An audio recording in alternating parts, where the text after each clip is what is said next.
বিসমিল্লাহির রহমানির রহিম। আমাদের প্রিয় নেত্রী, বাংলাদেশের অবিসংবাদিত নেত্রী, গণতন্ত্রের মা, দেশ নেত্রী বেগম খালেদা জিয়ার রোগ মুক্তি কামনায় আজকের এই দোয়া মাহফিলের সংগ্রামী সভাপতি, বাংলাদেশ জাতীয়তাবাদী ছাত্রদলের বিপ্লবী সভাপতি ছাত্রনেতা রাকিবুল ইসলাম রাকিব উপস্থিত রয়েছেন। প্রধান অতিথি ছাত্রদলের সাবেক সফল সভাপতি, আমাদের সকলের শ্রদ্ধেয় রাকসুর সাবেক ভিপি, বিএনপির বিপ্লবী সিনিয়র যুগ্ম মহাসচিব অ্যাডভোকেট রুহুল কবির রিজভী আহমেদ উপস্থিত রয়েছেন।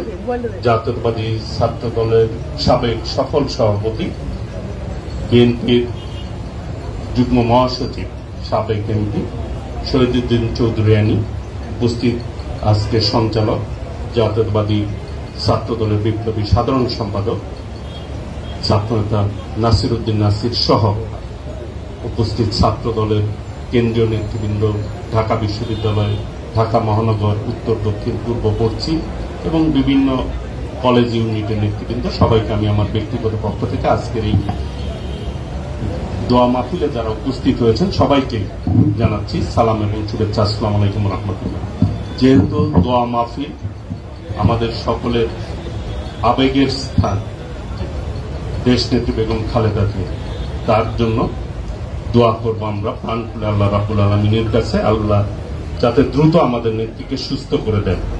আজকে একটি অবৈধ অনৈতিক ভোট ডাকাত সরকার ক্ষমতার, যাদের হাতে দেশের গণতন্ত্র আজকে ধ্বংস হয়েছে, দেশ যাদের কাছে নিরাপদ নয়, সেই গণতন্ত্র এবং দেশকে নিরাপত্তা দিয়েছিলেন আমাদের নেত্রী, দেশ নেত্রী বেগম খালেদা জিয়া, যিনি 9 বছর আন্দোলন সংগ্রাম করে বাংলাদেশের মানুষকে গণতন্ত্র দিয়েছেন। সেই গণতন্ত্রের নেত্রী আজকে অসুস্থ। আজকে আমাদেরকে ঐক্যবদ্ধভাবে এই অবৈধ অনৈতিক সরকারের বিরুদ্ধে আমাদের প্রিয় নেতা বিএনপির ভারপ্রাপ্ত চেয়ারম্যান দেশনায়ক তারেক রহমান আজকে বাংলাদেশের মানুষকে ঐক্যবদ্ধ করে আন্দোলন চালিয়ে যাচ্ছে। জাতীয়তাবাদী ছাত্র দলের একটি ঐতিহ্য রয়েছে, সেই আন্দোলন সংগ্রামের ঐতিহ্য রয়েছে। এই গণতন্ত্র উদ্ধারে 90-এর আন্দোলনে জাতীয়তাবাদী ছাত্র দল ভূমিকা রেখে দেশ নেত্রী বেগম খালেদা জিয়ার পাশে থেকে গণতান্ত্রিক আন্দোলনে বিজয় অর্জন করতে সক্ষম হয়েছিল। আজকের এই ছাত্র দলকেই, এই নব্য স্বৈরাচারকে পতন ঘটিয়ে দেশনায়ক তারেক রহমানের নেতৃত্বে ঐক্যবদ্ধভাবে ছাত্র দলকে মাঠে নেমে এই সরকারের পতন ঘটাতে হবে, গণতন্ত্র পুনরুদ্ধার করতে হবে।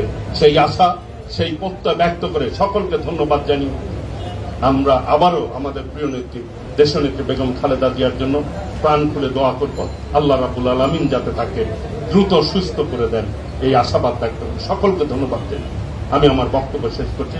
খোদা হাফেজ। বাংলাদেশ জিন্দাবাদ। শহীদ রাষ্ট্রপতি জিয়াউর রহমান ওমর হক। দেশ নেত্রী বেগম খালেদা জিয়া দ্রুত সুস্থ হোক। বিএনপির ভারপ্রাপ্ত চেয়ারম্যান দেশনায়ক তারেক রহমান জিন্দাবাদ। সকলকে ধন্যবাদ। আসসালামু আলাইকুম রাহমাতুল্লাহ।